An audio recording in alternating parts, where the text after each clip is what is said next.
नमस्कार दोस्तों, आप सभी का एक बार फिर से बहुत बहुत स्वागत है हमारे चैनल स्टडी आईटीआई स्किल्स के एक और नए वीडियो में। जून का महीना आ गया है। जुलाई और अगस्त में आईटीआई की एनसीवीटी परीक्षाएं होने वाली हैं, तो समय है आईटीआई की परीक्षा में पूछे जा सकने वाले महत्वपूर्ण प्रश्नों की प्रैक्टिस का।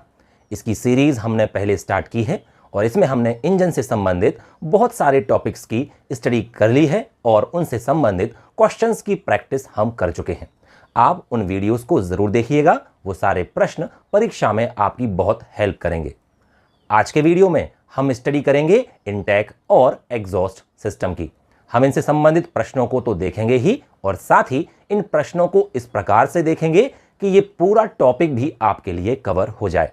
यानी अगर आप इन सारे प्रश्नों को सॉल्व कर लेते हैं तो आपको इनटेक और एग्जॉस्ट सिस्टम से संबंधित सभी प्रकार की जानकारी मिल जाएगी और परीक्षा में पूछे जा सकने वाले प्रश्नों की स्टडी भी हो जाएगी।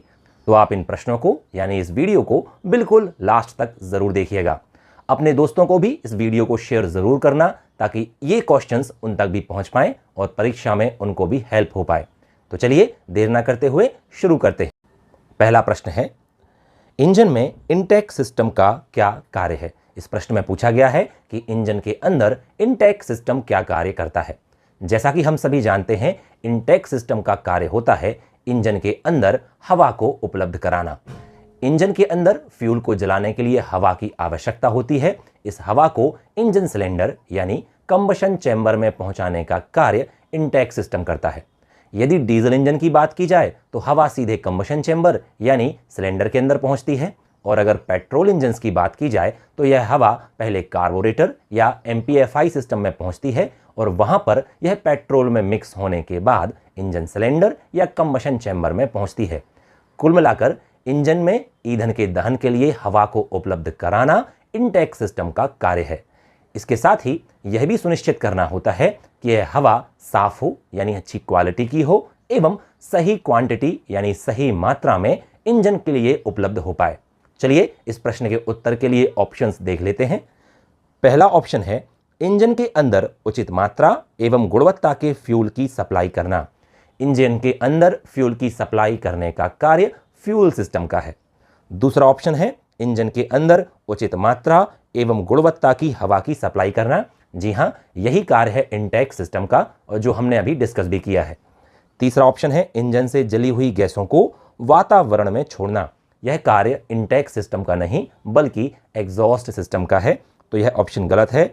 चौथा ऑप्शन बोल रहा है उपरोक्त सभी, तो हमने जाना कि इस प्रश्न का सही उत्तर होगा ऑप्शन 2 यानी इंजन के अंदर उचित मात्रा एवं गुणवत्ता की हवा की सप्लाई करना। चलिए अगले प्रश्न की ओर चलते हैं। दूसरा प्रश्न है, इंजन में यदि फ्यूल की मात्रा के अनुसार पर्याप्त मात्रा में ऑक्सीजन की सप्लाई ना हो तो इसका क्या प्रभाव होगा। जैसा कि हम सभी जानते हैं, इंजन के अंदर विभिन्न आवश्यकताओं के अनुसार फ्यूल की यानी ईंधन की सप्लाई की जाती है।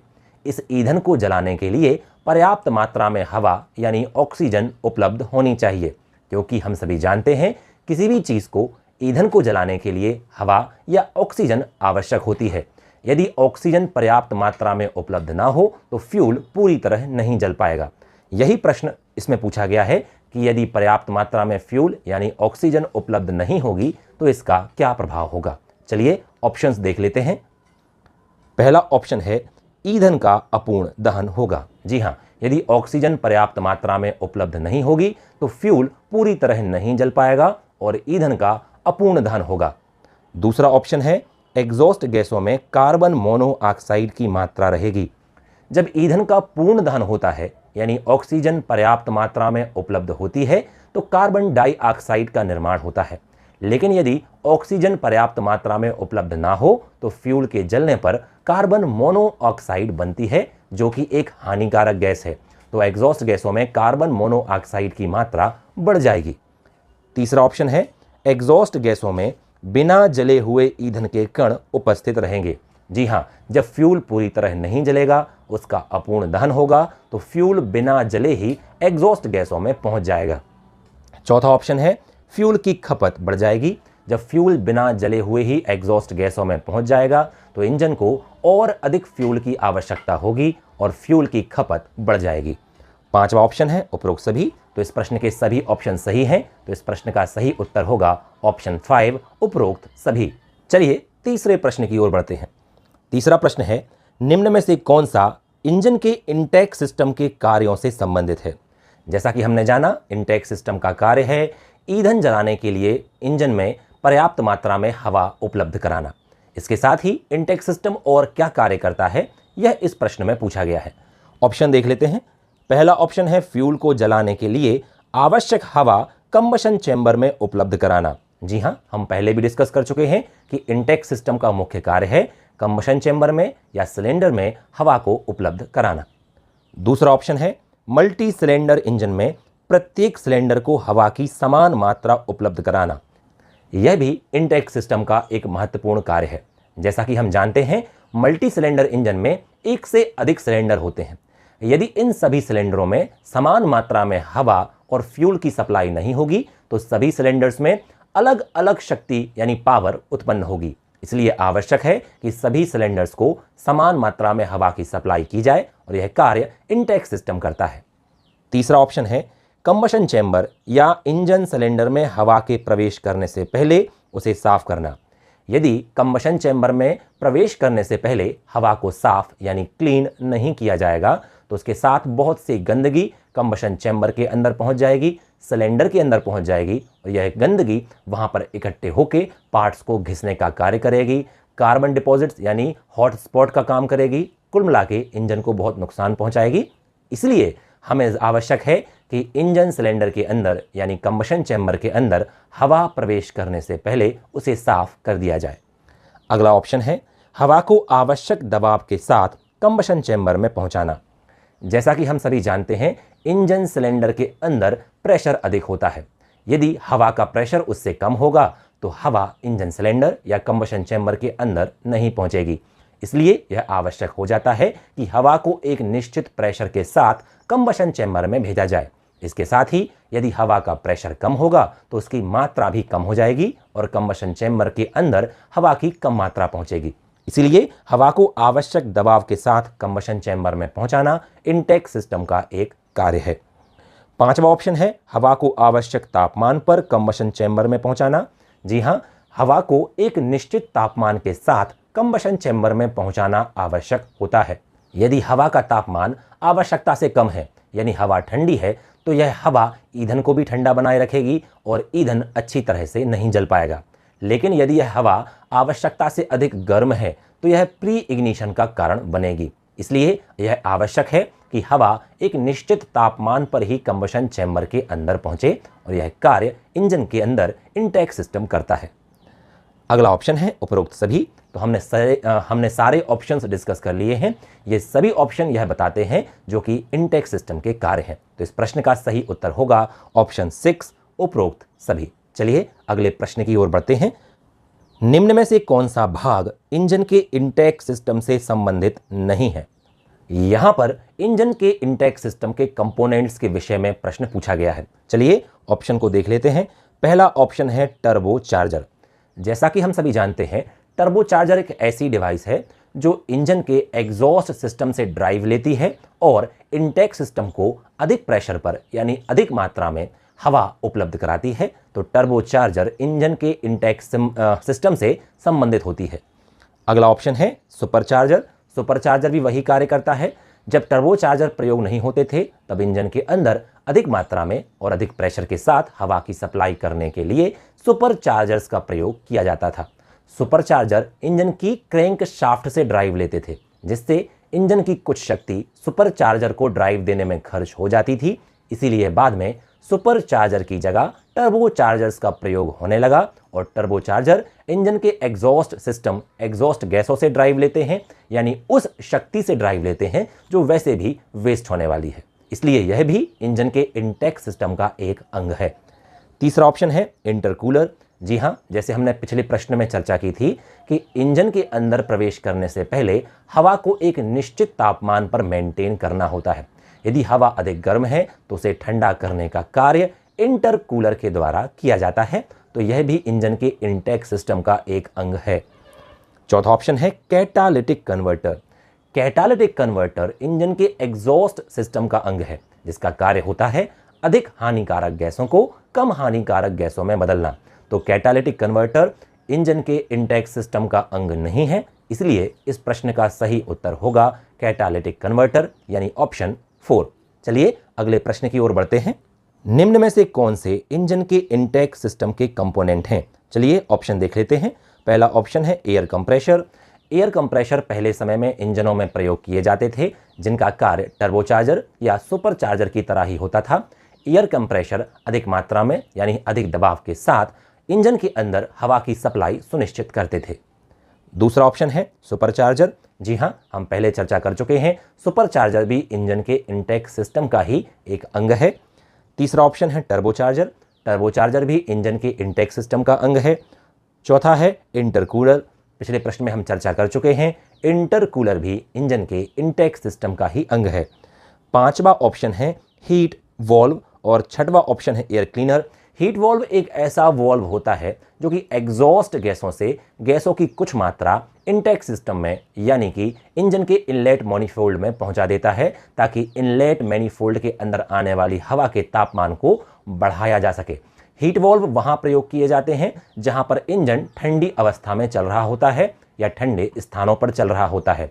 ऐसे स्थानों पर इंटेक की हवा को गर्म करने के लिए हीट वॉल्व का प्रयोग होता है। तो हीट वॉल्व भी इंजन के इंटेक सिस्टम का एक अंग है और इसके साथ ही एयर क्लीनर भी इंजन के इंटेक सिस्टम का अंग है, जिसका काम होता है हवा को साफ करना। अगला ऑप्शन है इंटेक मैनिफोल्ड। जी हां, इंटेक मैनिफोल्ड भी इंजन के इंटेक सिस्टम का ही अंग है। और आखिरी ऑप्शन है ऑल ऑफ द अबव। तो हमने चर्चा की कि यहां पर जो 7 ऑप्शंस दिए गए हैं यानी air compressor, supercharger, turbocharger, intercooler, heat valve, air cleaner और इंटेक मैनिफोल्ड, ये सभी इंजन के इंटेक सिस्टम के अंग हैं। इसलिए इस प्रश्न का सही उत्तर होगा option 8 all of the above. चलिए अगले प्रश्न की ओर बढ़ते हैं।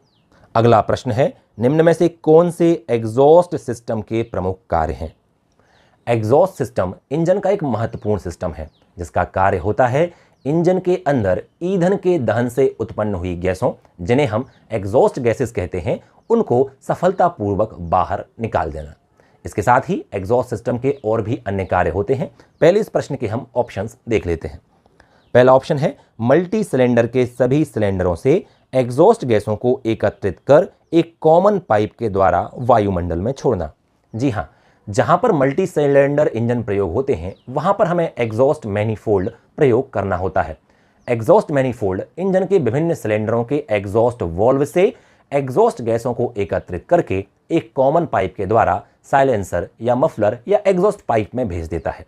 दूसरा ऑप्शन देख लेते हैं, एग्जॉस्ट गैसों की आवाज यानी ध्वनि प्रदूषण को कम करना। जी हां, एग्जॉस्ट गैसें जब सिलेंडर से निकलती हैं तो बहुत तेज आवाज करती हैं।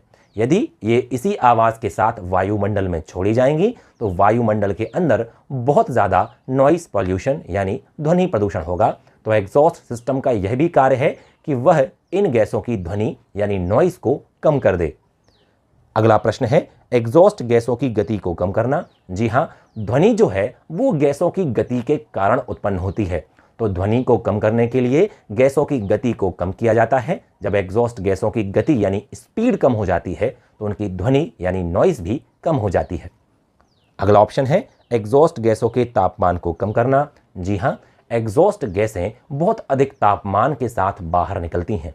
जैसा कि हम सभी जानते हैं, इंजन के अंदर तापमान 650 डिग्री सेंटीग्रेड से अधिक भी हो जाता है। यदि इतनी गर्म गैसें वायुमंडल में छोड़ी जाएंगी तो वायुमंडल को बहुत अधिक नुकसान होगा।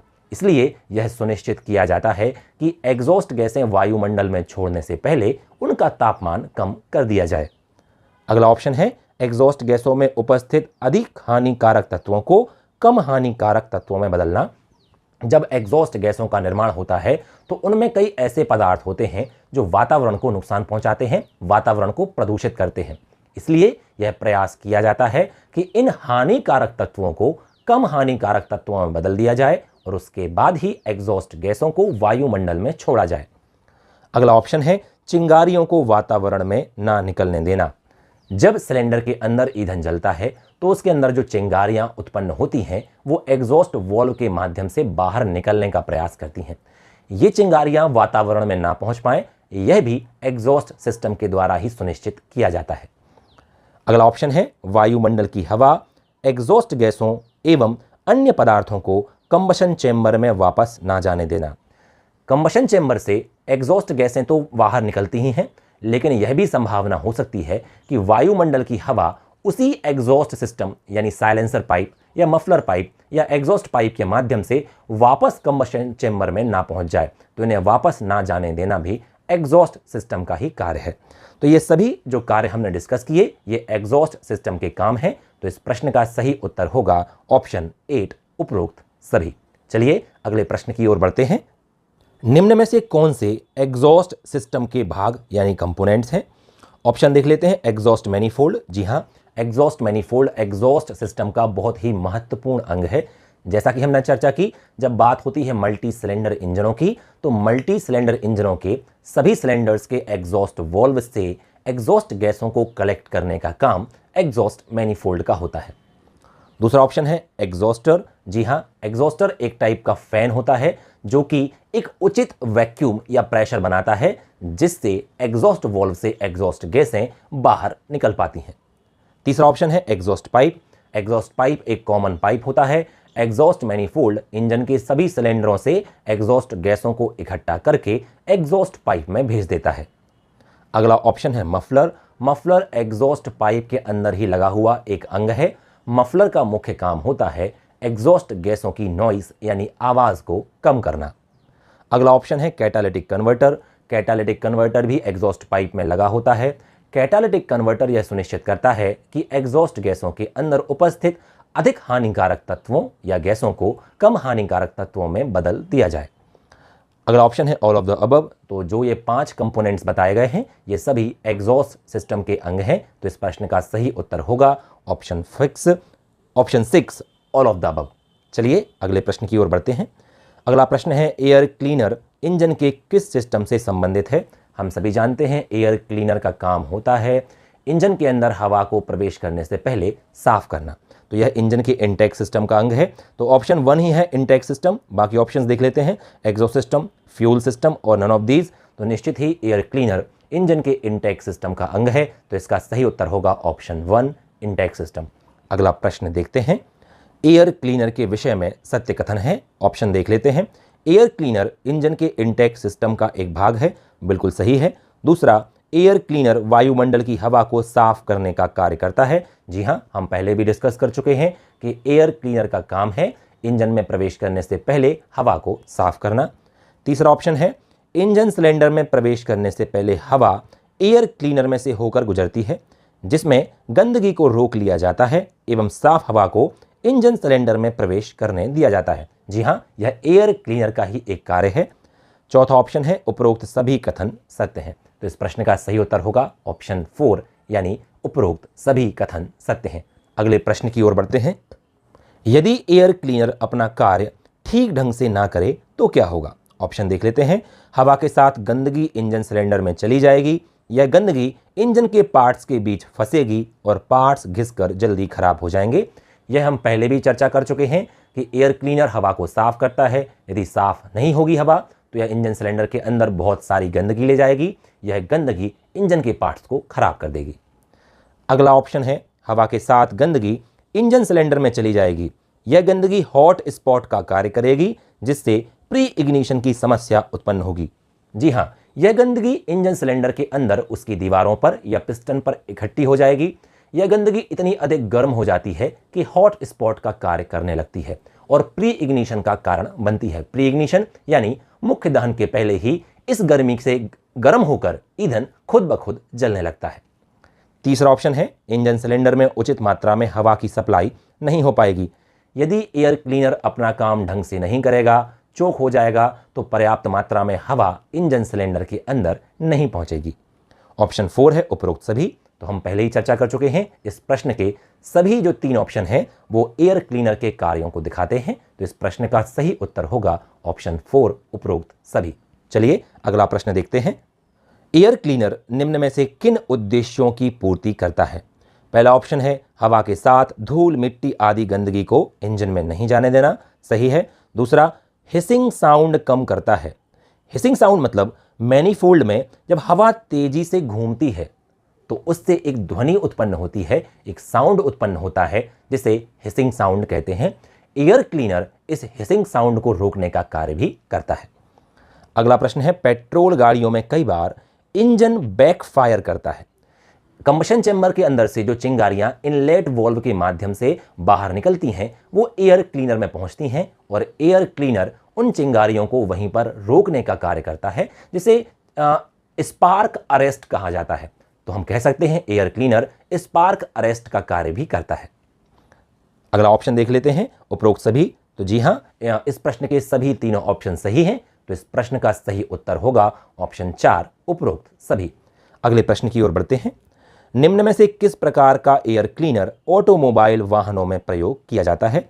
ऑप्शन देख लेते हैं, wet type air cleaner, dry type air cleaner, pre air cleaner और उपरोक्त सभी।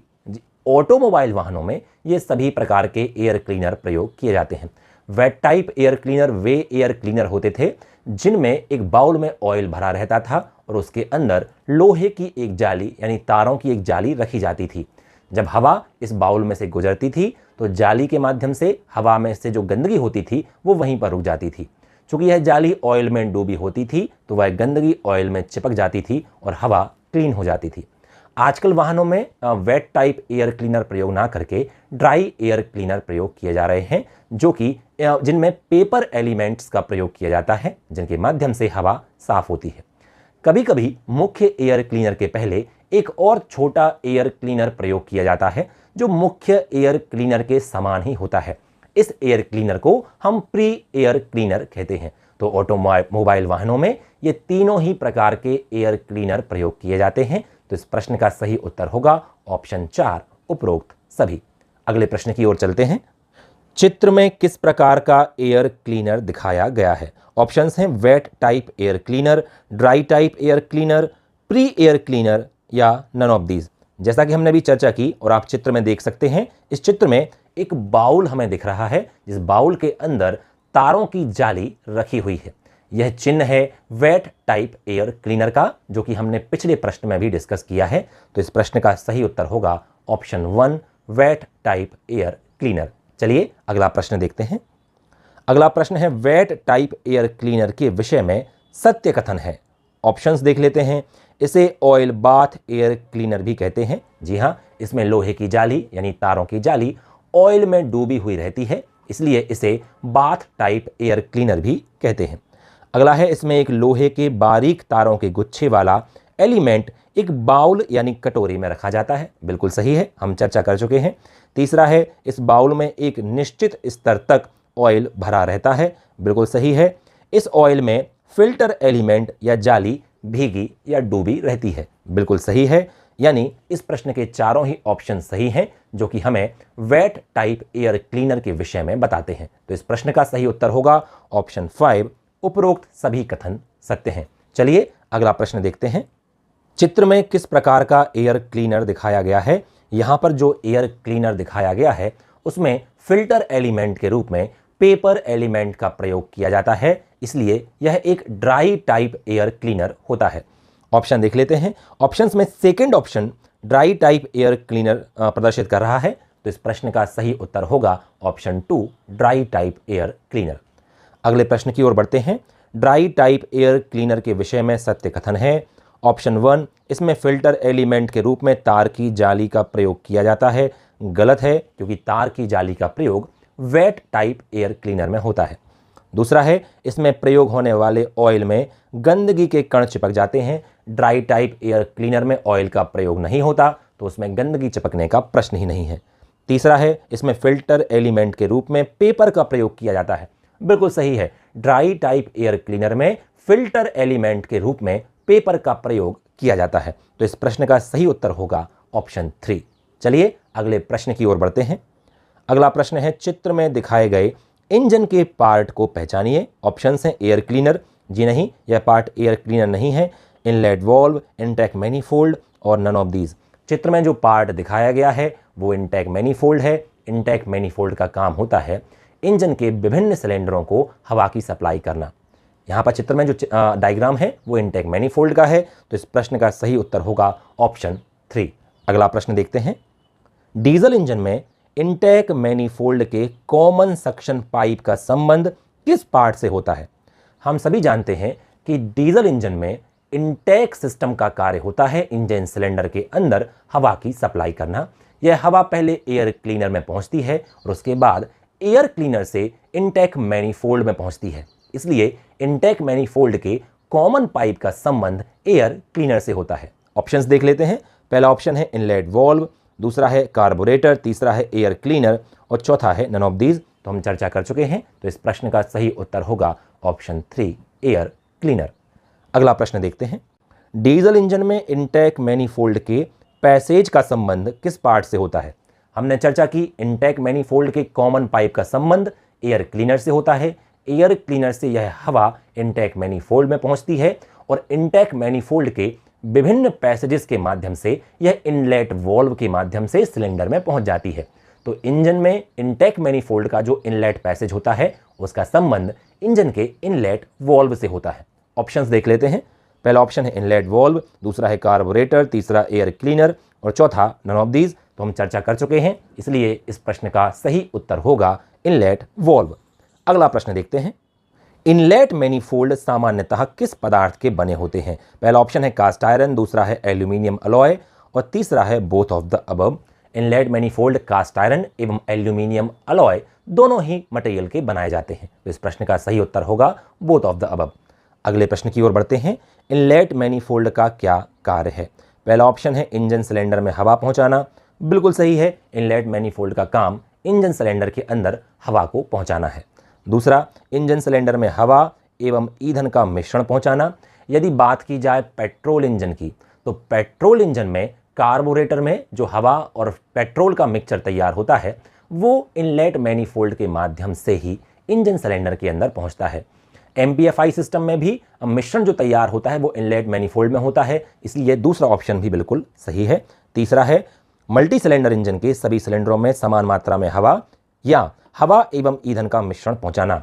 डीजल इंजनों में केवल हवा सप्लाई की जाती है और पेट्रोल इंजनों में इनलेट मैनीफोल्ड के माध्यम से हवा और पेट्रोल का मिश्रण पहुंचाया जाता है। तो तीसरा ऑप्शन भी सही है।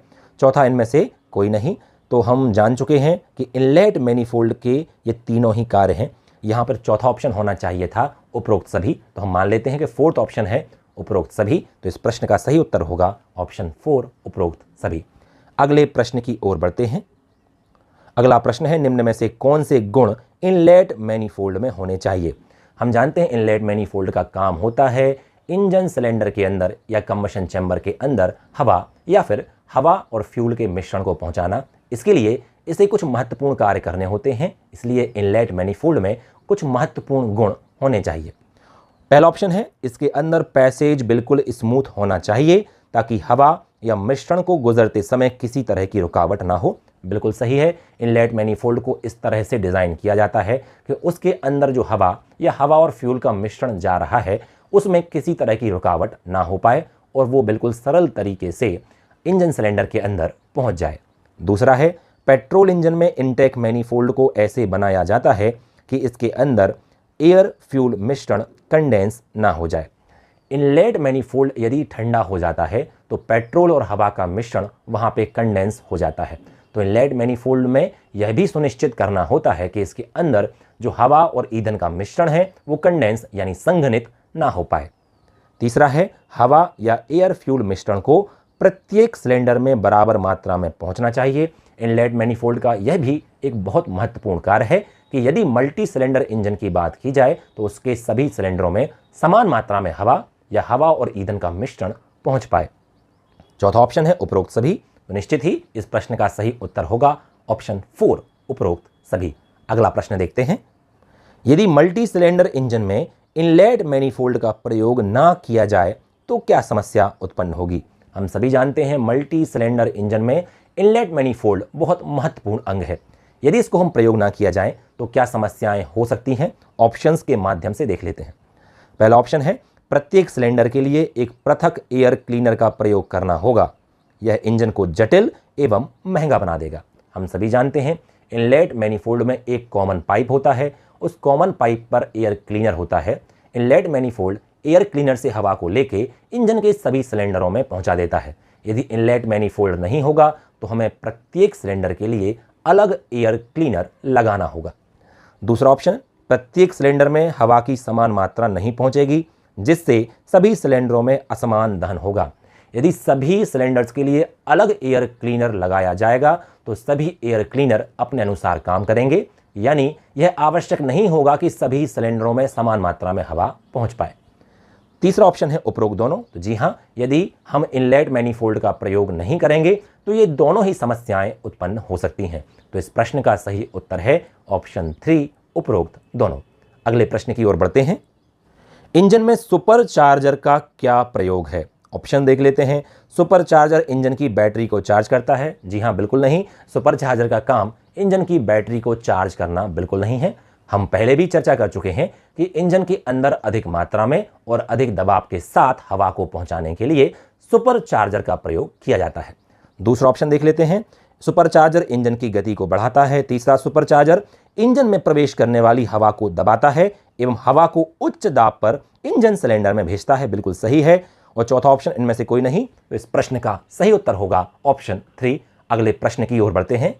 निम्न में से कौन सा इंजन में सुपर चार्जर प्रयोग करने का लाभ नहीं है? ऑप्शन, हवा का घनत्व बढ़ता है। जी हां, जब हवा अधिक दबाव के साथ इंजन को सप्लाई की जाएगी तो उसकी डेंसिटी भी बढ़ेगी।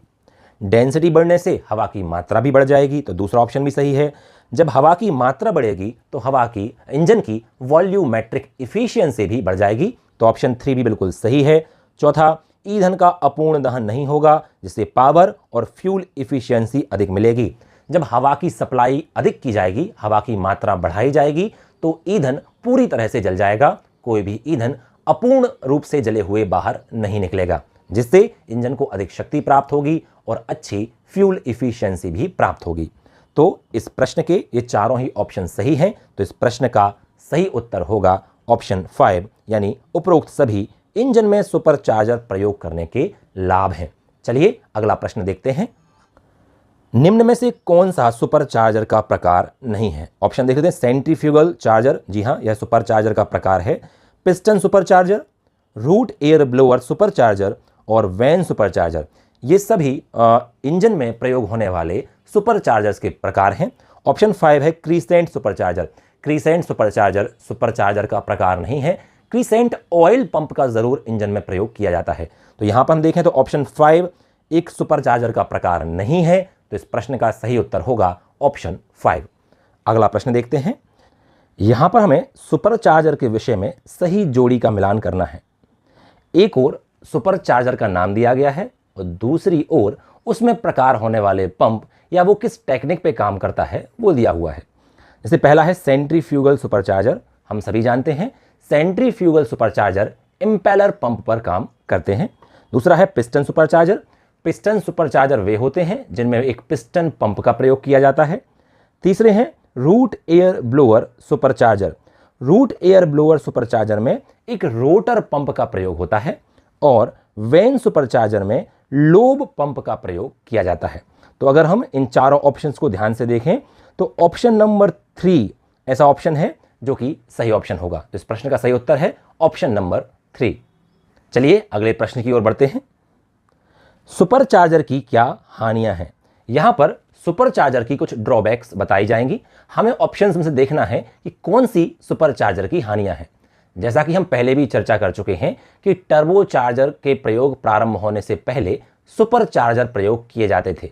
सुपर चार्जर की एक बहुत कॉमन कमी यह थी कि सुपर चार्जर को इंजन की क्रैंक शाफ्ट से ड्राइव मिलती थी, यानी इंजन की उत्पन्न कुछ शक्ति का एक भाग सुपर चार्जर को चलाने में खर्च हो जाता था। चलिए ऑप्शन देख लेते हैं। सुपर चार्जर के कारण हवा की मात्रा अधिक हो जाने से इंजन का कंप्रेशन रेशो बढ़ जाता है, जिससे सिलेंडर में वायु का दाब और तापमान बढ़ जाता है, जिससे इंजन नॉकिंग की समस्या उत्पन्न हो सकती है।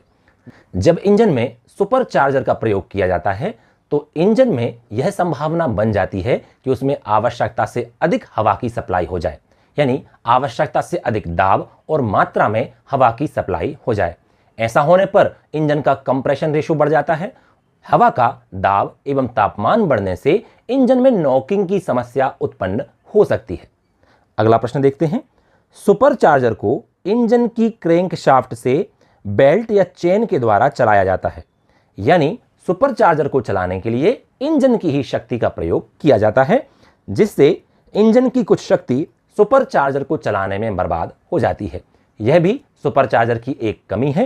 तो यहां पर जो दो कमियां हैं, ये दोनों ही सुपरचार्जर के ड्रॉबैक्स हैं, यानी डिसएडवांटेजेस हैं। चलिए अगले प्रश्न की ओर चलते हैं। चित्र में दिखाए गए इंजन के पार्ट को पहचानिए। यहां पर जो पार्ट दिखाया गया है वह है टर्बो चार्जर। तो इस प्रश्न का सही उत्तर होगा ऑप्शन 4। अगला प्रश्न देखते हैं। टर्बो चार्जर को चलाने के लिए ड्राइव कहां से मिलती है? पहला ऑप्शन है फ्रॉम क्रैंकशाफ्ट, दूसरा फ्रॉम कैमशाफ्ट, फ्रॉम फ्लाईव्हील और फ्रॉम एग्जॉस्ट गैसेज। हम सभी जानते हैं टर्बो चार्जर को चलाने के लिए ड्राइव इंजन की एग्जॉस्ट गैसों से मिलती है। तो इस प्रश्न का सही उत्तर होगा ऑप्शन 4। चलिए अगला प्रश्न देखते हैं। टरबाइन व्हील एवं कंप्रेसर व्हील इंजन के किस कंपोनेंट के भाग हैं? ऑप्शंस हैं कंप्रेसर, टरबाइन, सुपरचार्जर और टर्बोचार्जर। हम सभी जानते हैं टर्बोचार्जर में दो व्हील्स होते हैं। एक व्हील को हम बोलते हैं टरबाइन व्हील, जिसको एग्जॉस्ट गैसों से ड्राइव मिलती है। यह टरबाइन व्हील कंप्रेसर व्हील को रोटेट करता है। यह कंप्रेसर व्हील ही हवा को अधिक दाब पर इनलेट मैनिफोल्ड को सप्लाई करता है। तो कंप्रेसर व्हील और टरबाइन व्हील टर्बोचार्जर के अंग हैं। तो इस प्रश्न का सही उत्तर होगा ऑप्शन 4 टर्बोचार्जर। चलिए अगला प्रश्न देखते हैं। इंजन की एग्जॉस्ट गैसें टर्बोचार्जर के किस भाग को घुमाती हैं? हम सभी जानते हैं इंजन से जो एग्जॉस्ट गैसें निकलती हैं वो टर्बोचार्जर के टरबाइन व्हील को घुमाती हैं। ऑप्शंस देख लेते हैं। पहला है turbine wheel, compressor wheel, turbine shaft और नन ऑफ दीज। तो हम पहले ही चर्चा कर चुके हैं कि एग्जॉस्ट गैसों के द्वारा टरबाइन व्हील को घुमाया जाता है। तो इस प्रश्न का सही उत्तर होगा ऑप्शन 1। अगला प्रश्न देखते हैं। इंजन के इनलेट मैनिफोल्ड का संबंध टर्बोचार्जर के किस हिस्से से होता है? ऑप्शंस हैं turbine housing, compressor housing, turbine shaft housing और नन ऑफ दीज। हम सभी जानते हैं कि टरबाइन का जो टरबाइन हाउसिंग है उसका संबंध एग्जॉस्ट सिस्टम से होता है। एग्जॉस्ट गैसें टरबाइन हाउसिंग में स्थित टरबाइन व्हील को घुमाती हैं और इंजन के इनलेट मैनिफोल्ड यानी इनलेट सिस्टम का, इंटेक सिस्टम का संबंध टरबाइन के कंप्रेसर हाउसिंग से होता है। कंप्रेसर हाउसिंग में स्थित कंप्रेसर व्हील घूमता है और हवा को अधिक दाब पर सप्लाई कर देता है। तो प्रश्न में पूछा गया है इनलेट मैनिफोल्ड का संबंध टर्बोचार्जर के किस हिस्से से है? तो इस प्रश्न का सही उत्तर होगा ऑप्शन 2 कंप्रेसर हाउसिंग। चलिए अगला प्रश्न देखते हैं। अगला प्रश्न है इंजन में इंटरकूलर का क्या कार्य है? ऑप्शंस हैं इंजन कूलेंट का तापमान कम करना। इंजन कूलेंट का तापमान कम करने के लिए इंजन में रेडिएटर का प्रयोग होता है, ना कि इंटरकूलर का। दूसरा ऑप्शन है इंजन ऑयल का तापमान कम करना। तीसरा है इनलेट मैनिफोल्ड में जाने से पहले टर्बोचार्जर से आने वाली कंप्रेस्ड हवा का तापमान कम करना। हम पहले भी चर्चा कर चुके हैं कि इंजन के अंदर जाने वाली हवा ना तो अत्यधिक गर्म और ना ही अत्यधिक ठंडी होनी चाहिए। अगर हवा अत्यधिक ठंडी है तो हीट वाल्व के द्वारा उसे गर्म किया जाता है, लेकिन जब हवा अत्यधिक गर्म होती है तो इंटरकूलर के माध्यम से उसे ठंडा किया जाता है। तो प्रश्न में ये पूछा गया है कि इंटरकूलर का क्या कार्य है? तो इंटरकूलर का कार्य है इनलेट मैनिफोल्ड में जाने से पहले हवा को ठंडा करना। तो इस प्रश्न का सही उत्तर होगा ऑप्शन 3। चलिए अगले प्रश्न की ओर बढ़ते हैं। इंजन में हीट वाल्व का क्या प्रयोग है? ऑप्शन है इंजन को गर्म करने के लिए, कंबशन चैम्बर को गर्म करने के लिए, इनलेट मैनिफोल्ड को गर्म करने के लिए और इनमें से कोई नहीं। हम पहले भी चर्चा कर चुके हैं कि जिन स्थानों पर अत्यधिक ठंड रहती है या इंजन ठंडा रहता है वहां पर इनलेट मैनिफोल्ड को गर्म करने के लिए एक हीट वाल्व का प्रयोग किया जाता है। यह हीट वाल्व इनलेट मैनिफोल्ड और एग्जॉस्ट मैनिफोल्ड के बीच में लगा रहता है। एग्जॉस्ट मैनिफोल्ड से आने वाली गर्म एग्जॉस्ट गैसों की कुछ मात्रा इनलेट मैनिफोल्ड में सप्लाई कर दी जाती है, जिससे इनलेट मैनिफोल्ड का तापमान भी बढ़ जाता है। यह कार्य हीट वाल्व के द्वारा होता है। तो इस प्रश्न का सही उत्तर होगा ऑप्शन 3 इनलेट मैनिफोल्ड को गर्म करने के लिए। अगले प्रश्न की ओर बढ़ते हैं। एग्जॉस्ट मैनिफोल्ड का संबंध इंजन के किस वॉल्व से होता है? ऑप्शंस देख लेते हैं। Inlet valve, exhaust valve, heat valve एवं one way valve. Exhaust manifold engine के एग्जॉस्ट वॉल्व से एग्जॉस्ट गैसों को कलेक्ट करके एग्जॉस्ट पाइप में भेज देता है। इसलिए इंजन के एग्जॉस्ट मैनिफोल्ड का संबंध इंजन के एग्जॉस्ट वॉल्व से होता है। यहीं पर यदि प्रश्न को थोड़ा सा बदल दिया जाता और यह पूछा जाता कि किस वॉल्व का संबंध इंजन के एग्जॉस्ट एवं इनलेट दोनों मैनिफोल्ड से रहता है, तो वहां पे आंसर हो जाता हीट वॉल्व। इस प्रश्न का उत्तर होगा ऑप्शन 2 एग्जॉस्ट वॉल्व। चलिए अगले प्रश्न की ओर बढ़ते हैं। एग्जॉस्ट मैनिफोल्ड के विषय में सत्य कथन का चुनाव कीजिए। पहला है, एग्जॉस्ट मैनिफोल्ड का कार्य है इंजन के सभी सिलेंडरों से जली हुई गैसों को इकट्ठा करके साइलेंसर पाइप तक पहुंचाना। बिल्कुल सही है। दूसरा है, एग्जॉस्ट मैनिफोल्ड कास्ट आयरन का बना होता है। बिल्कुल सही है। एग्जॉस्ट मैनिफोल्ड एग्जॉस्ट गैसों के संपर्क में रहता है जिनका तापमान अधिक होता है, इसलिए एग्जॉस्ट मैनिफोल्ड को केवल कास्ट आयरन का बनाया जाता है, जबकि इनलेट मैनिफोल्ड को कास्ट आयरन या एल्यूमिनियम अलॉय का बनाया जा सकता है। तीसरा ऑप्शन है, मैनिफोल्ड एवं इंजन ब्लॉक या सिलेंडर के बीच मुख्यतः कॉपर एस्बेस्टस की बनी हुई गैस्केट प्रयोग की जाती है। मैनिफोल्ड और इंजन ब्लॉक के बीच में कॉपर एस्बेस्टस की बनी हुई गैस्केट प्रयोग की जाती है, क्योंकि कॉपर एस्बेस्टस वो मटेरियल है जो हाई हीट को रेजिस्ट कर सकता है। अगला ऑप्शन है, उपरोक्त सभी कथन सत्य हैं। तो इस प्रश्न में तीनों ही कथन सत्य हैं, तो इस प्रश्न का सही उत्तर होगा ऑप्शन 4। अगला प्रश्न देखते हैं। एग्जॉस्ट मैनिफोल्ड के विषय में सत्य कथन का चुनाव कीजिए। फिर से हमें एक सत्य कथन का चुनाव करना है एग्जॉस्ट मैनिफोल्ड के विषय में। पहला ऑप्शन है, एग्जॉस्ट मैनिफोल्ड में ऑक्सीजन सेंसर यानी O2 सेंसर फिट रहता है। बिल्कुल सही है। O2 सेंसर वह सेंसर होता है जो एग्जॉस्ट गैसों में उपस्थित ऑक्सीजन की मात्रा का पता लगाता है और यह सेंसर एग्जॉस्ट मैनिफोल्ड में लगा रहता है। दूसरा है, एग्जॉस्ट मैनिफोल्ड में हीट वॉल्व लगा रहता है। बिल्कुल सही है। हम पहले भी चर्चा कर चुके हैं कि एग्जॉस्ट मैनिफोल्ड में एक हीट वॉल्व का प्रयोग किया जाता है। तीसरा ऑप्शन है, एग्जॉस्ट मैनिफोल्ड को इस प्रकार से डिजाइन किया जाता है कि इंजन की उचित स्केवेंजिंग हो एवं एग्जॉस्ट गैसें बैक प्रेशर ना बना पाएं। स्केवेंजिंग का अर्थ है इंजन सिलेंडर को पूरी तरह से एग्जॉस्ट गैसों से खाली कर देना। तो एग्जॉस्ट मैनिफोल्ड की डिजाइन इस प्रकार से की जाती है कि एग्जॉस्ट गैसें सरलता से इंजन सिलेंडर से बाहर आ सकें और कोई ब्रेक प्रेशर ना बना पाए। तो यह ऑप्शन भी सही है। तो इस प्रश्न के तीनों ही ऑप्शन सही हैं, तो इस प्रश्न का सही उत्तर होगा ऑप्शन 4। अगले प्रश्न की ओर बढ़ते हैं। मैनिफोल्ड से गैसों के लीक होने पर धुएं के अंदर बाहर होने से जो ध्वनि उत्पन्न होती है उसे क्या कहते हैं? कभी कभी एग्जॉस्ट मैनिफोल्ड में या तो गैसकेट खराब हो जाती है या कोई क्रैक आने से धुआं यानी पफ बार बार अंदर बाहर होता है, जिससे एक ध्वनि उत्पन्न होती है जिसे हम पफिंग साउंड कहते हैं। ऑप्शन देख लेते हैं। पहला ऑप्शन है knocking sound, detonation sound, hissing sound और पफिंग साउंड। तो निश्चित ही इस क्वेश्चन का सही उत्तर होगा ऑप्शन 4। अगला प्रश्न है, इंजन से निकलने वाली एग्जॉस्ट गैसों के विषय में सत्य कथन है। पहला ऑप्शन, इन गैसों की गति लगभग 50 मीटर प्रति सेकंड होती है। इनका तापमान लगभग 550 डिग्री सेंटीग्रेड से 800 डिग्री सेंटीग्रेड होता है और प्रेशर 4 से 6 बार होता है। ये सभी ऑप्शन सही हैं, तो इस प्रश्न का सही उत्तर होगा ऑप्शन 4। अगले प्रश्न की ओर चलते हैं। इंजन के एग्जॉस्ट सिस्टम में प्रयोग होने वाले मफलर का प्रमुख कार्य क्या है? पहला ऑप्शन, इंजन को ठंडा होने से बचाना, एग्जॉस्ट गैसों के तापमान को कम करना, एग्जॉस्ट गैसों के निकलने से उत्पन्न होने वाली आवाज़ को कम करना, या फिर उपरोक्त सभी। एग्जॉस्ट सिस्टम में एग्जॉस्ट पाइप के अंदर एक मफलर प्रयोग किया जाता है। इस मफलर का प्रमुख कार्य होता है एग्जॉस्ट गैसों की आवाज़ को कम करना, इसलिए इस प्रश्न का सही उत्तर होगा ऑप्शन 3। चलिए अगले प्रश्न की ओर बढ़ते हैं। चित्र में दिखाए गए इंजन के पार्ट को पहचानिए। ऑप्शंस हैं exhaust manifold, intake manifold, intercooler और मफलर। यहां पर डायग्राम में जो पार्ट दिखाया गया है वो मफलर है, तो इस प्रश्न का सही उत्तर होगा ऑप्शन 4। चलिए अगले प्रश्न की ओर चलते हैं। एग्जॉस्ट मफलर अपना कार्य कैसे करता है?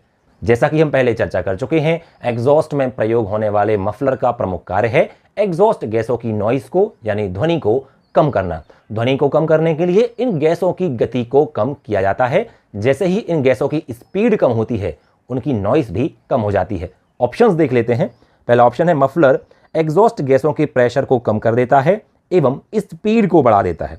दूसरा, मफलर एग्जॉस्ट गैसों के प्रेशर को बढ़ा देता है, स्पीड को कम कर देता है। तीसरा, मफलर एग्जॉस्ट गैसों के प्रेशर एवं स्पीड दोनों को बढ़ा देता है। और चौथा ऑप्शन, मफलर एग्जॉस्ट गैसों के प्रेशर एवं स्पीड को कम कर देता है। मफलर एग्जॉस्ट गैसों के प्रेशर और स्पीड दोनों को कम करता है, जिससे उन गैसों की नॉइस यानी ध्वनि कम हो जाती है। तो इस प्रश्न का सही उत्तर होगा ऑप्शन 4। अगले प्रश्न की ओर चलते हैं। निम्न में से कौन सा एग्जॉस्ट मफलर के कार्यों से संबंधित है? ऑप्शंस हैं एग्जॉस्ट गैसों के प्रेशर एवं स्पीड को कम करके गैसों की आवाज को कम करना, बिल्कुल सही है, इसकी हम चर्चा पिछले प्रश्न में भी कर चुके हैं। दूसरा ऑप्शन है एग्जॉस्ट गैसों के तापमान को कम करना, एग्जॉस्ट गैसों का कुछ बैक प्रेशर बनाए रखना, स्पार्क अरेस्ट करना और उपरोक्त सभी। देखा जाए तो मफलर इन सभी कार्यों को करता है। वो नॉइस को भी कम करता है, तापमान को भी मेंटेन करके रखता है, कुछ बैक प्रेशर बना के रखता है। इसके साथ ही इंजन से एग्जॉस्ट वाल्व के माध्यम से बाहर निकलने वाली चिंगारियों को रोकने का कार्य भी करता है। तो इस प्रश्न का सही उत्तर होगा ऑप्शन 5, उपरोक्त सभी। अगला प्रश्न देखते हैं। एग्जॉस्ट सिस्टम में रेजोनेटर क्या होता है? ऑप्शंस हैं, यह एग्जॉस्ट गैसों को कंडेंस करता है, एग्जॉस्ट मैनिफोल्ड में गैसों को कंडेंस होने से रोकता है। तीसरा, यह एक प्री मफलर होता है, इसके प्रयोग से एग्जॉस्ट गैसों का शोर और भी कम हो जाता है। और इनमें से कोई नहीं। एग्जॉस्ट सिस्टम में मुख्य मफलर के पहले एक छोटा मफलर और प्रयोग किया जाता है ताकि एग्जॉस्ट गैसों के शोर को और भी अधिक कम किया जा सके। इसी प्री मफलर को रेजोनेटर कहा जाता है। तो इस प्रश्न का सही उत्तर होगा ऑप्शन 3। चलिए अगले प्रश्न की ओर बढ़ते हैं। किस प्रकार के मफलर में पाइप सेगमेंट के द्वारा ध्वनि को विभाजित करके एग्जॉस्ट गैसों की आवाज को कम किया जाता है? ऑप्शंस हैं reactive muffler, absorptive muffler, electronic muffler या नन ऑफ दीज। मफलर मुख्यतः 3 प्रकार के होते हैं, रिएक्टिव मफलर, एब्जॉर्प्टिव मफलर और इलेक्ट्रॉनिक मफलर। रिएक्टिव मफलर वो मफलर होते हैं जिनमें बहुत सारे पाइप सेगमेंट प्रयोग किए जाते हैं। इन पाइप सेगमेंट में से एग्जॉस्ट गैसें गुजरती हैं, जिससे उनकी स्पीड कम हो जाती है और उनकी नॉइस भी कम हो जाती है। इसीलिए इस प्रश्न का सही उत्तर होगा रिएक्टिव मफलर। चलिए अगला प्रश्न देखते हैं। किस प्रकार के मफलर में ध्वनि अवशोषकों का प्रयोग करके एग्जॉस्ट गैसों की आवाज को कम किया जाता है? हमने अभी चर्चा की कि रिएक्टिव मफलर्स में पाइप सेगमेंट का प्रयोग होता है और एब्जॉर्प्टिव मफलर्स में ध्वनि अवशोषक पदार्थों का प्रयोग किया जाता है, यानी साउंड को एब्जॉर्ब करने के उसकी नॉइस पॉल्यूशन को कम किया जाता है। इसलिए इस प्रश्न का सही उत्तर होगा ऑप्शन 2, एब्जॉर्प्टिव मफलर। अगला प्रश्न देखते हैं। किस प्रकार के मफलर में एग्जॉस्ट गैसों से उत्पन्न ध्वनि के समान एवं विपरीत ध्वनि तरंगें उत्पन्न करके उनके शोर को समाप्त किया जाता है? आज के समय में वाहनों में इलेक्ट्रॉनिक मफलर्स का प्रयोग किया जाता है। ये इलेक्ट्रॉनिक मफलर में जो सेंसर्स होते हैं वो एग्जॉस्ट गैसों की ध्वनि के पैटर्न की स्टडी करते हैं और उस पैटर्न के आधार पर उसी के इक्वल और अपोजिट पैटर्न जनरेट करते हैं और उस ध्वनि को यानी शोर को खत्म कर देते हैं। तो इस प्रश्न में पूछा गया है कि एग्जॉस्ट गैसों से उत्पन्न ध्वनि के समान एवं विपरीत ध्वनि तरंगें उत्पन्न करके उनके शोर को समाप्त किया जाता है। तो ऐसे मफलर्स होते हैं इलेक्ट्रॉनिक मफलर, ऑप्शन 3। चलिए अगला प्रश्न देखते हैं। Straight flow muffler, reverse flow muffler एवं बैफल प्लेट मफलर किस प्रकार के मफलर के प्रकार हैं? हमने अभी देखा कि मफलर मुख्य रूप से 3 प्रकार के हैं, रिएक्टिव मफलर, एब्जॉर्प्टिव मफलर और इलेक्ट्रॉनिक मफलर। यहाँ पर straight flow muffler, reverse flow muffler और baffle plate muffler absorptive muffler के प्रकार हैं। तो इस प्रश्न का सही उत्तर होगा ऑप्शन 2। चलिए अगला प्रश्न देखते हैं। चित्र में दिखाया गया मफलर किस प्रकार का है? अगर हम चित्र को ध्यान से देखें तो यहाँ पर एक पाइप हमें नजर आ रहा है जिसमें बहुत सारे होल्स हमें दिखाई दे रहे हैं। जब एग्जॉस्ट गैसें इस मफलर में प्रवेश करती हैं तो इन होल्स के माध्यम से पूरे मफलर में वो घूमती हैं और वापस एक सीधी दिशा में गति करते हुए बाहर निकल जाती हैं। चूंकि इस प्रकार के मफलर में एग्जॉस्ट गैसें सीधी दिशा में यानी स्ट्रेट फ्लो करती हैं, इसलिए इस मफलर को हम कहते हैं स्ट्रेट फ्लो मफलर। तो इस प्रश्न का सही उत्तर होगा ऑप्शन 1। अगला प्रश्न देखते हैं। किस प्रकार के मफलर में एग्जॉस्ट गैसों की ध्वनि को कम करने के लिए छिद्र युक्त पाइप का प्रयोग किया जाता है? हमने अभी पिछले प्रश्न में यह चर्चा कर ली है कि छिद्रयुक्त पाइप का प्रयोग किया जाता है स्ट्रेट फ्लो मफलर में? तो इस प्रश्न का सही उत्तर होगा ऑप्शन 1। अगले प्रश्न की ओर चलते हैं। चित्र में दिखाया गया मफलर किस प्रकार का है? यहां पर भी आप देख सकते हैं कि यहां पर जो एग्जॉस्ट गैसें हैं वो एक दिशा में फ्लो ना होके बल्कि घुमावदार मार्ग से जाएंगी। इस प्रकार के मफलर को हम बोलते हैं रिवर्स फ्लो मफलर। इसलिए डायग्राम में जो मफलर दिया गया है, जो मफलर दिखाया गया है, वह है रिवर्स फ्लो मफलर। अगले प्रश्न की ओर चलते हैं। किस प्रकार के मफलर में अलग अलग कंपार्टमेंट बने होते हैं एवं एग्जॉस्ट गैसें इन कंपार्टमेंट से कई घुमावदार मार्गों से होकर गुजरती हैं, जिससे उनकी गति कम हो जाती है एवं गैसों की ध्वनि भी कम हो जाती है? यह वही है जो हमने पिछले प्रश्न में चर्चा की है। इस प्रकार का जो टेक्नोलॉजी है, इस प्रकार का फ्लो उपयोग किया जाता है रिवर्स फ्लो मफलर में। तो इस प्रश्न का सही उत्तर होगा ऑप्शन 2। अगले प्रश्न की ओर बढ़ते हैं। चित्र में दिखाया गया मफलर किस प्रकार का है? यहां पर चित्र में जो मफलर दिखाया गया है वह है बैफल प्लेट मफलर। यहां पे आप देख सकते हैं एग्जॉस्ट गैसों के मार्ग में कुछ प्लेट्स लगाई गई हैं। इन प्लेट्स के कारण एग्जॉस्ट गैसों की गति कम हो जाती है और उनकी नॉइस भी कम हो जाती है। तो इस प्रकार का मफलर है बैफल प्लेट मफलर, यानी ऑप्शन 3। अगला प्रश्न है, किस प्रकार के मफलर में एग्जॉस्ट गैसों की स्पीड को कम करने के लिए प्लेट्स का प्रयोग किया जाता है? हम अभी चर्चा कर चुके हैं कि बैफल प्लेट मफलर ऐसा मफलर है जिसमें प्लेट्स का प्रयोग किया जाता है और उन प्लेट्स के माध्यम से एग्जॉस्ट गैसों की गति और नॉइस को कम किया जाता है। तो इस प्रश्न का सही उत्तर होगा ऑप्शन 3। अगला प्रश्न देखते हैं। एग्जॉस्ट गैसों में उपस्थित हानिकारक तत्वों को कम हानिकारक तत्वों में बदलने का कार्य किसके द्वारा किया जाता है? ऑप्शन है साइलेंसर, मफलर, कैटालिटिक कन्वर्टर और एग्जॉस्ट मैनिफोल्ड। ये चारों ही एग्जॉस्ट सिस्टम के अंग हैं, लेकिन हानिकारक तत्वों को कम हानिकारक तत्वों में बदलने का कार्य होता है कैटालिटिक कन्वर्टर का। तो इस प्रश्न का सही उत्तर होगा ऑप्शन 3। अगला प्रश्न देखते हैं। एग्जॉस्ट गैसों में उपस्थित बिना जला ईंधन यानी अनबर्न्ड हाइड्रोकार्बन को कैटालिटिक कन्वर्टर द्वारा किस तत्व में बदला जाता है? जब इंजन के अंदर ईंधन का अपूर्ण दहन होता है तो कुछ बिना जला हुआ ईंधन शेष रह जाता है, यानी यहां पर हाइड्रोकार्बन्स शेष रहते हैं। इन हाइड्रोकार्बन्स को कैटालिटिक कन्वर्टर के द्वारा पानी एवं कार्बन डाइऑक्साइड में बदल दिया जाता है। चलिए ऑप्शन देख लेते हैं। पहला ऑप्शन है कार्बन डाइऑक्साइड, दूसरा वाटर, तीसरा कार्बन मोनोऑक्साइड और चौथा कार्बन डाइऑक्साइड एंड वाटर। तो यहां पर हम चर्चा कर चुके हैं कि अनबर्न्ड हाइड्रोकार्बन को कैटालिटिक कन्वर्टर के द्वारा पानी और कार्बन डाइऑक्साइड में बदला जाता है। तो इस प्रश्न का सही उत्तर होगा ऑप्शन 4। अगला प्रश्न देखते हैं। ईंधन के अपूर्ण दहन से उत्पन्न कार्बन मोनोऑक्साइड को कैटालिटिक कन्वर्टर द्वारा किस गैस में बदला जाता है? यहां पर जब ईंधन का अपूर्ण दहन होता है तो जो कार्बन मोनोऑक्साइड बनती है उसको कैटालिटिक कन्वर्टर के द्वारा कार्बन डाइऑक्साइड में बदल दिया जाता है। तो इस प्रश्न का सही उत्तर होगा ऑप्शन 1 कार्बन डाइऑक्साइड। अगला प्रश्न देखते हैं। एग्जॉस्ट गैसों में उपस्थित नाइट्रोजन के ऑक्साइड को कैटालिटिक कन्वर्टर द्वारा किस तत्व में बदला जाता है? एग्जॉस्ट में जो नाइट्रोजन के ऑक्साइड्स होते हैं वो बहुत ही हानिकारक तत्व होते हैं और नाइट्रोजन के ऑक्साइड्स को कैटालिटिक कन्वर्टर के द्वारा नाइट्रोजन गैस में बदल दिया जाता है। तो इस प्रश्न का सही उत्तर होगा ऑप्शन 4 नाइट्रोजन गैस यानी N2। अगला प्रश्न है। सत्य कथन का चुनाव कीजिए। पहला, कैटालिटिक कन्वर्टर द्वारा अधिक हानिकारक तत्वों को कम हानिकारक तत्वों में बदला जाता है। बिल्कुल सही है। 2 वे कैटालिटिक कन्वर्टर वे होते हैं जिनमें हाइड्रोकार्बन एवं कार्बन मोनोऑक्साइड को पानी एवं कार्बन डाइऑक्साइड में बदला जाता है। 2 वे कैटालिटिक कन्वर्टर 2 तत्वों को बदलते हैं मुख्य रूप से। पहला अनबर्न्ड हाइड्रोकार्बन और दूसरा कार्बन मोनोऑक्साइड। इनको पानी एवं कार्बन डाइऑक्साइड में बदल दिया जाता है। 3 वे कैटालिटिक कन्वर्टर वे होते हैं जिनमें इन 2 तत्वों के साथ साथ नाइट्रोजन ऑक्साइड को भी या नाइट्रोजन के ऑक्साइड्स को भी नाइट्रोजन गैस में बदल दिया जाता है। तो ऑप्शन 3 भी सही है। तो इस प्रश्न के तीनों ही ऑप्शन सही हैं। तो सही उत्तर होगा ऑप्शन 4 उपरोक्त सभी कथन सत्य हैं। तो ये कुछ महत्वपूर्ण प्रश्न थे इंजन के इंटेक और एग्जॉस्ट सिस्टम से संबंधित। ये प्रश्न आपको परीक्षा में हेल्प जरूर करेंगे। आप इन प्रश्नों की बार बार स्टडी करें। कोशिश करें कि आप प्रश्न पढ़ने के बाद वीडियो को पॉज करें और उसके बाद उस प्रश्न का उत्तर खुद से देने की कोशिश करें और उसके बाद ऑप्शंस को और सही उत्तर को देखें। इससे आपकी अच्छी प्रैक्टिस भी होगी और सब्जेक्ट का अच्छा नॉलेज भी हो जाएगा।